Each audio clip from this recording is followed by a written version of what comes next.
first question, how absolute is it to obey your husband if you have different views on fiqh, whose opinion is to be taken?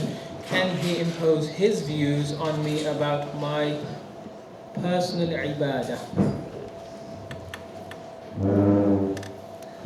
بسم الله الرحمن الرحيم الحمد لله رب العالمين وأفضل الصلاة وأتم التسليم على سيدنا محمد الصادق الأمين المبعوث رحمة للعالمين وعلى آله وصحبه أجمعين. اللهم لا سهل إلا ما جعلته سهلا وأنت تجعل الحزن إذا شئت سهلا. اللهم ألهمنا رشدنا وأعذنا من شرور أنفسنا.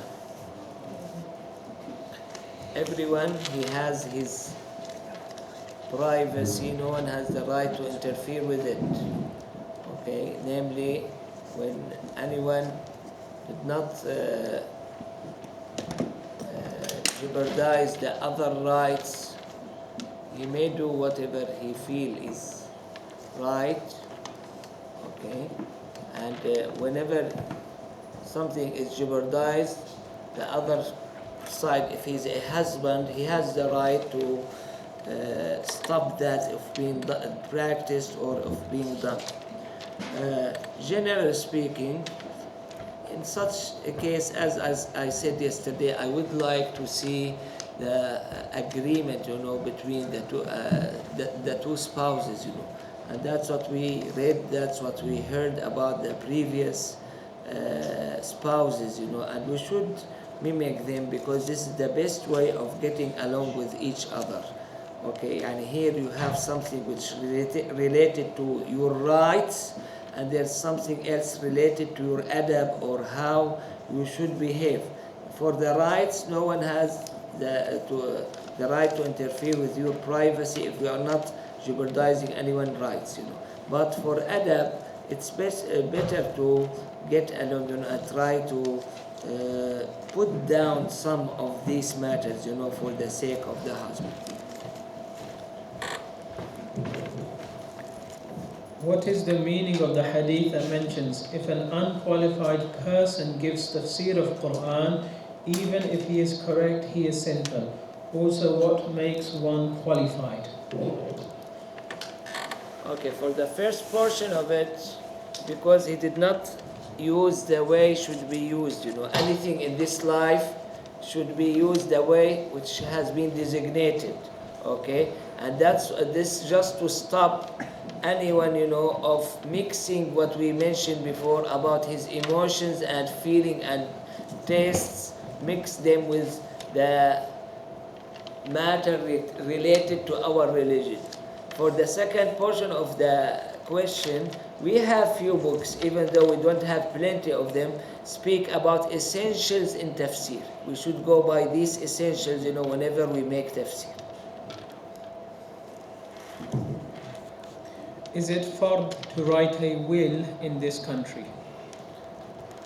I think so, because what I know about US, if you did not write a will, this one is going to be gone to someone or which is not fit with the inheritance law in Islam.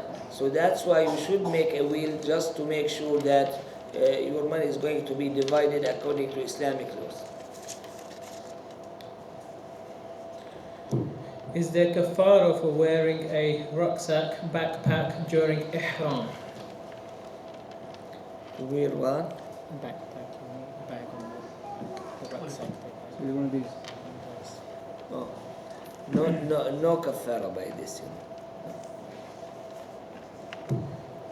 How can spouses make their spiritual connection stronger?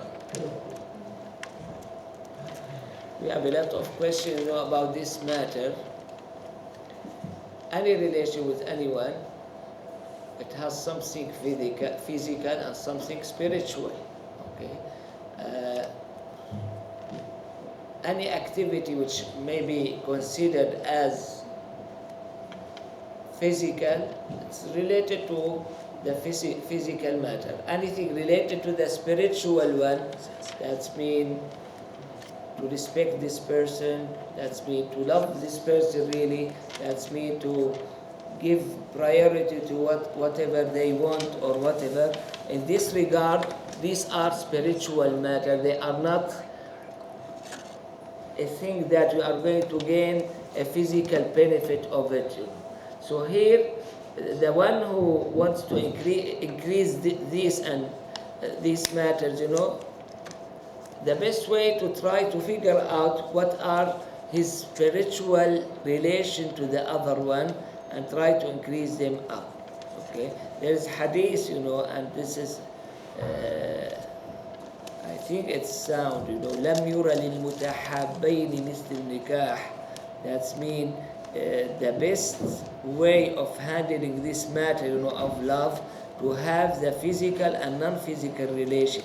And this perhaps, according to the old standard, to take down some of those, as you may know, the spiritual matters, they are going to fly and be too high, to bring it down a little bit, just because the other side is a humankind like yourself. So here, I look at this hadith, why did I bring it? That here the Prophet ﷺ, as if he highlighted the two components, the component of spiritual feeling and the component of the physical feeling. Assalamu alaikum. There is a Shaykh who said, when the twilight persists all night in the summer months, you can pray Maghrib, Isha and Fajr all together anytime between sunset and sunrise. To the best of my knowledge, we have the two opinions. We have the Hanafi opinion that we should make up this prayer, okay? And for sure making up is going to be after the time is over. And the other opinion is the Shafi'i opinion, that we estimate according to the nearest country that you have this take place, the order of having the 12th and then the going down or set and then re-rise again, and you name it. Okay, these are the two opinions that I'm aware of. I heard that some people, they said you should measure according to Mecca city because it's the mother of all cities, or towns. But this is, to best of my knowledge, we don't have any of the previous scholars said so. Okay, I'll be too hesitant, to give fatwa according to these matters. Again, in Hanafi, you make qada, make up this prayer, and here you have open and more optional time, to do it. And according to Shafi'i, you estimate according to the closest country that you have this take place in. Is reading of Quran in English as beneficial as reading in Arabic? Will I get the same reward?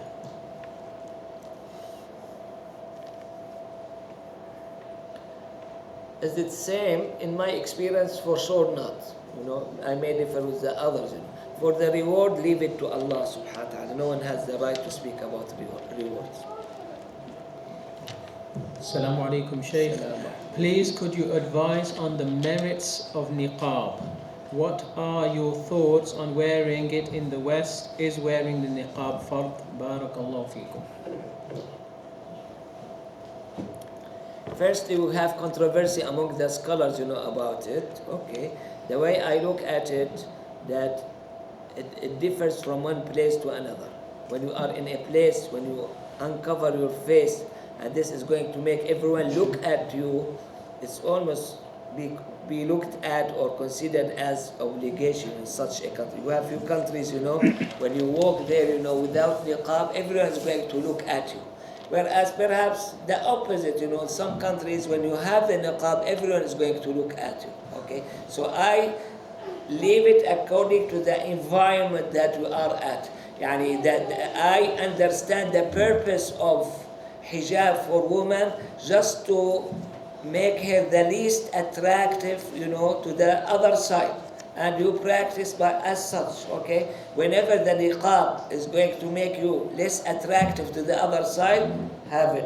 Whenever it's going to make the others perhaps not attraction, just look at you more, again, we should, this is, I hear from some women, they are smart, to know who is looking at them and who is not looking at them. They know, and they are well experienced, generally speaking, about this matter.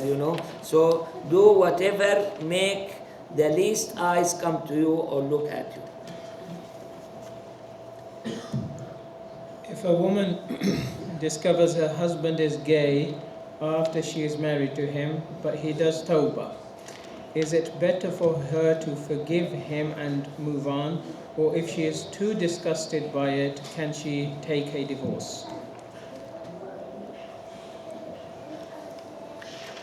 This is a personal matter, Again, I cannot say haram or halal here. It's a personal choice. I see if she felt that this person is an innocent, a sincere one in his repentance, to try to help him, by have the legal relation which has been permitted, according to our Islam. Otherwise, if she is going to be tough on him, he may go back to his practice. If this is intolerable for her, for sure no one is going to instruct her to stay with that person. Is it permissible for us to eat food that contains coloring derived from insects?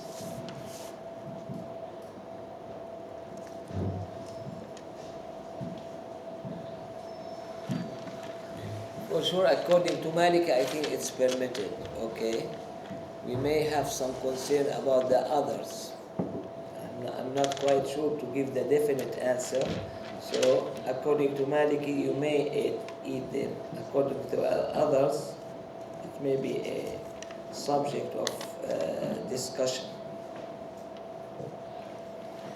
But I don't expect, nowadays, most of these matters, they are chemical, because it's going to be much more, cost a lot more, to have the natural one. This is my expectation. I may be wrong. Most of these matters, they are chemical. They are not natural one. Do I need my husband's permission to go to Hajj with my father? If this is followed, you don't need. If this more than followed after the first Hajj, you need. Follow up on the HIV answer. Shaykh, you mentioned that a person who has HIV is not obliged to tell their prospective spouse. Is this the same if one of the partners has any other sexually transmitted disease? Yeah, the same answer we have. Unless he is asked, about it, he should tell,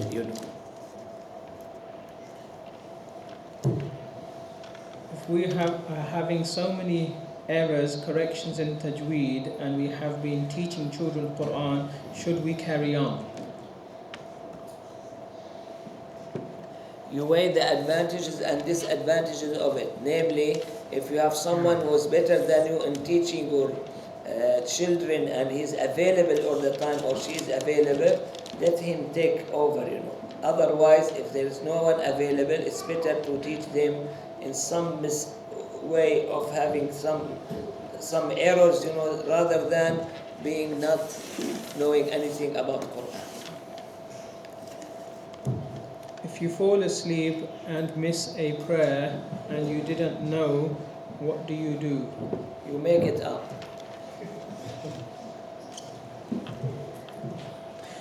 This I would like. I'm sorry about this, Don't let anyone laugh, because these people, they are serious, the one who ask, okay?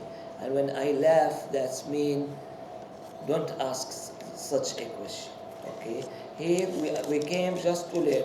I don't know many of these things, I learn from you, but in a hidden way, perhaps, I learn a lot, from the audience and from the others, okay? So everyone here to learn, We don't have anyone who is superior, And if we want to laugh, let's laugh about ourselves, because we have a significant deficiency, okay? So here, please, everyone, let him feel free to ask reasonable question. We don't want to go to some question but for sure, this question, they asked the Prophet about it, and there is a hadith about it. Okay, so here, if it's done, in the time of the Prophet ﷺ, we should highly respect the one who asked. We should highly admire the one who asked, because he wants or she wants to know her religion much more. So please, let's be helpful with each other. Sometimes I may not help it, but I should hide myself as much as I can, not to let the other embarrassed. What is the significance of reciting the name Ya Basit before starting a dhikr of Allah's before starting a dhikr of Allah's names? Do you need ijazah? I'm not well experienced, in these matters, but I've heard that the holy names of Allah subhanahu wa ta'ala, if someone use them frequently or massively without Shaykh, this is maybe harmful for them. Okay?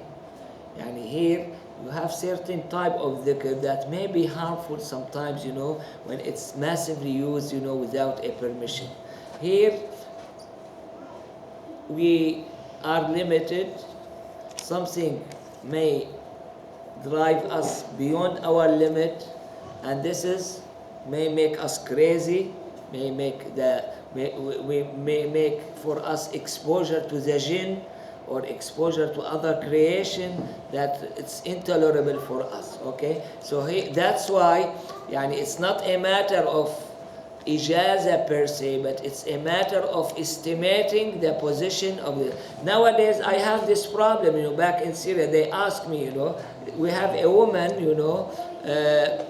she secluded herself, she applied for divorce from her husband, and we checked with many experts in this regard, and all of them, they said that she had zikr beyond her limit. Okay, this woman not doing anything bad, but she was given zikr used by her above her limit. We received that. This is, I'm speaking about experience, not that I'm expert, in. I asked the people, or through someone or directly, and that we have the same answer for this particular event, which means that many of these types of zikr may be by one way or another harmful to the person when he is not well estimated or not under the supervision of certain sheikh in this regard. The exception may be reciting Quran and salawat ala nabi sallallahu alaihi wasallam. Okay, even if you have 500,000, salawat ala nabi is not going to hurt you. Okay, but those holy asma of the Allah subhanahu wa ta'ala, all majesty and almighty, this is may out of this majestic matter, being mighty may affect the heart. Are you ready to be crazy?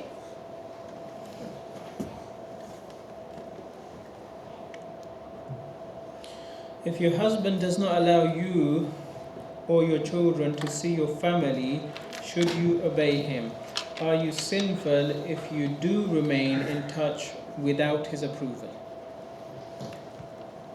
I think this, at least I know it in Hanafi book Madhab, they said you have the right to see those close relatives, to you, namely you mentioned your children and someone else, parents or whatever, but should be regulated again, not you abused excessively, and not to be prohibited completely, of them, Again, I don't feel comfortable to answer these questions, because for all of these questions, it sounds to me as if we have a will from one side and a will from the other side, and they want to show whose decision is going to be more prominent, and this is, for me, doesn't sound good. Okay, here this may sound good, for other culture or whatever, but for Muslims, we are followers of the Prophet ﷺ who عرف بعضه وأعرض عن بعض. Okay,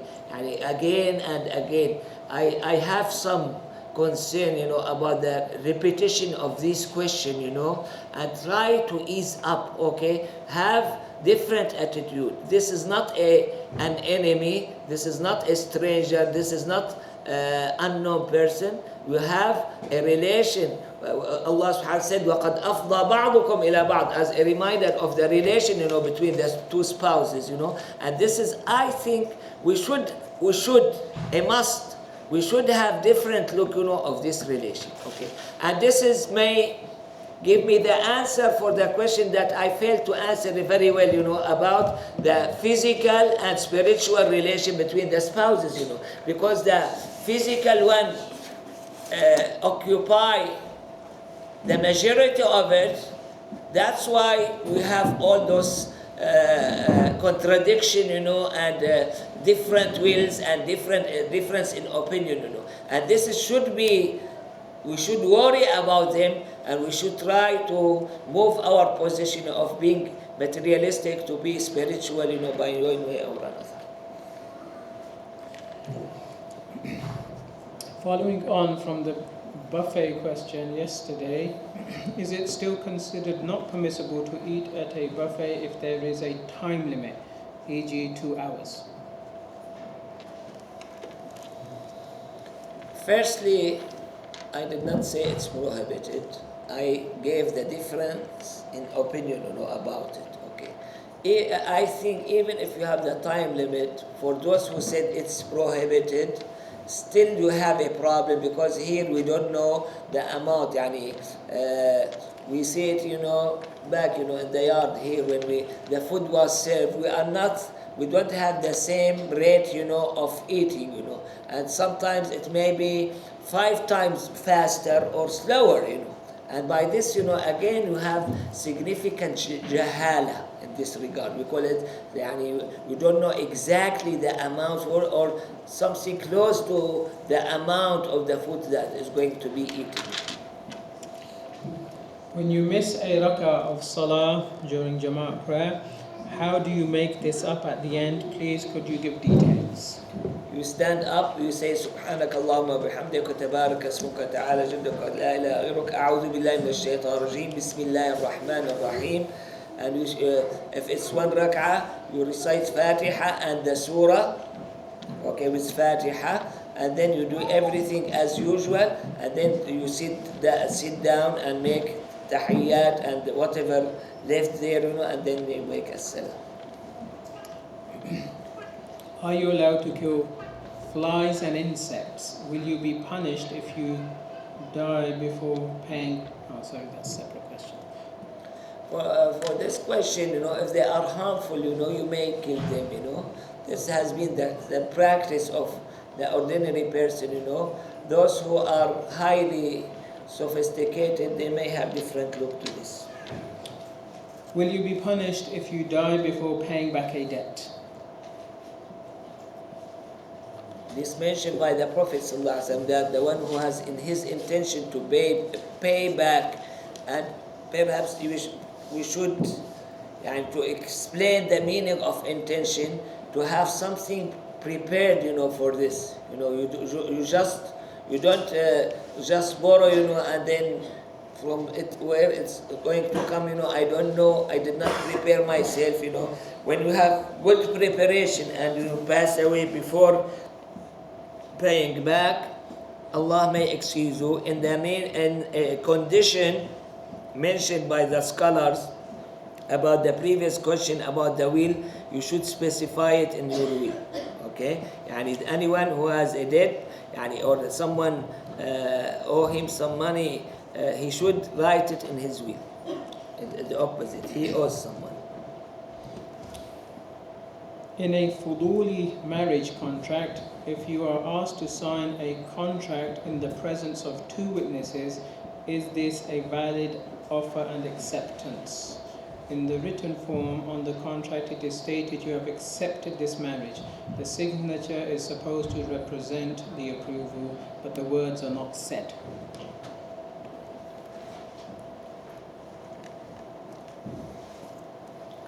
May I ask why? And we prepare everything, we spend huge amount of money. What's wrong if you have verbal agreement? Why it's practiced this way? I don't understand it, okay?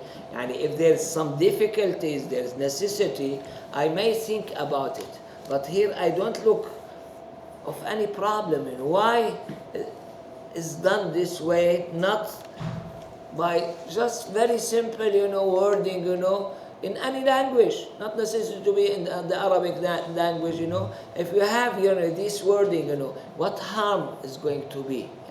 That's why I don't understand very well why this has been practiced. Just because we want to do it, and we keep insisting just to do it this way, that's it.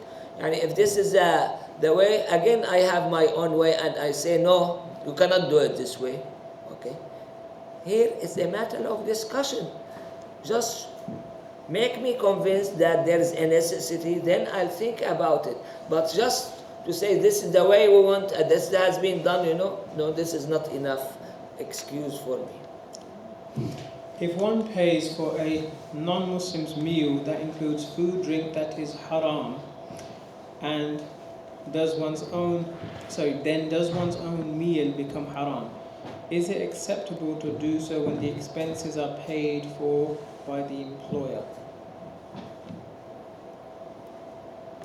And here I did not get it very well, You said you paid some food haram for the non-Muslim. Then you said, the meal is haram? You said at the beginning of the question, the meal is haram, You said, and you answered yourself. If I fully understand it, It says, is one's own meal become haram also? And he has somebody with him, he's eating haram, himself, his meal is halal, but he's paying for both.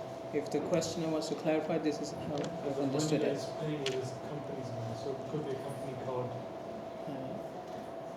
Okay, if he paid for both meals, his meal is not going to be haram like this way. Allah. Last question. When someone passes away, is it allowed to read Quran on their behalf? Is there evidence about this? Please, let's respect each other. Don't waste your time. Don't argue it out.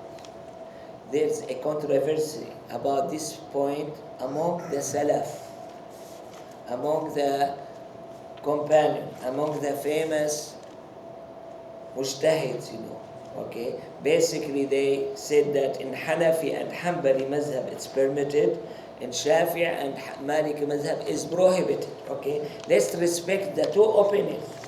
Don't waste time, don't argue. If this belongs to you, go ahead and recite Quran if you feel or you are convinced with this. If you are not convinced, don't recite, but don't argue with anyone. Don't stop anyone of doing it. This is considered, as Sayyidina al-Qasim said, one of the well-educated, knowledgeable persons, said, اختلافهم رحمة واسعة. When you have difference in opinion, this is mercy of Allah subhanahu wa ta'ala. You want to close this mercy, by saying, no, I want to dictate on everyone, don't read anything, don't recite. Okay. Or vice versa, you want to force someone who is not convinced, to recite with you. This one is Salafi. No, not necessarily. He's not convinced, he doesn't want to recite. He may have some excuse, you name it, of this regard. Okay, why did I say so? Because we spend a lot of time arguing about these issues.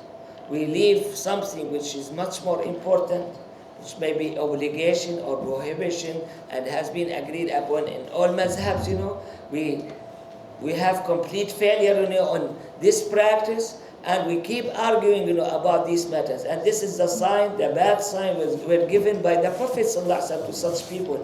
مَا ضَلَّ قَوْمٌ. We are misguided if we are as such. The misguided people, these are the one who is going to argue about these matters. Okay. The proof about it, mentioned in Kitab al-Mughni of Imam Ahmad ibn Hanbal, that he narrated something, about Sayyidina Ibn Umar, that he used to recite some verses, for the diseased person. We have much broader evidence narrated by Sayyidina Ubay ibn Ka'b in Sunan al-Tirmidhi about what means that hadith, which is sound hadith, that you may give the reward given to you from this action or from this practice to anyone.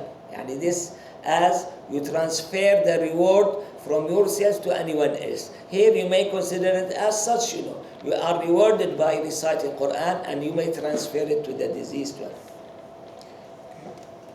Finally, just a request for Surah Fatiha to be recited for somebody's.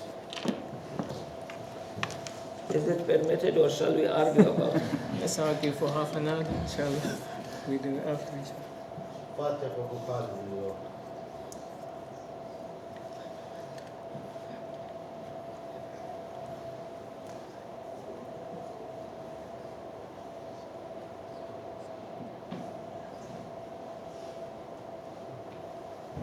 Okay, جزاك الله.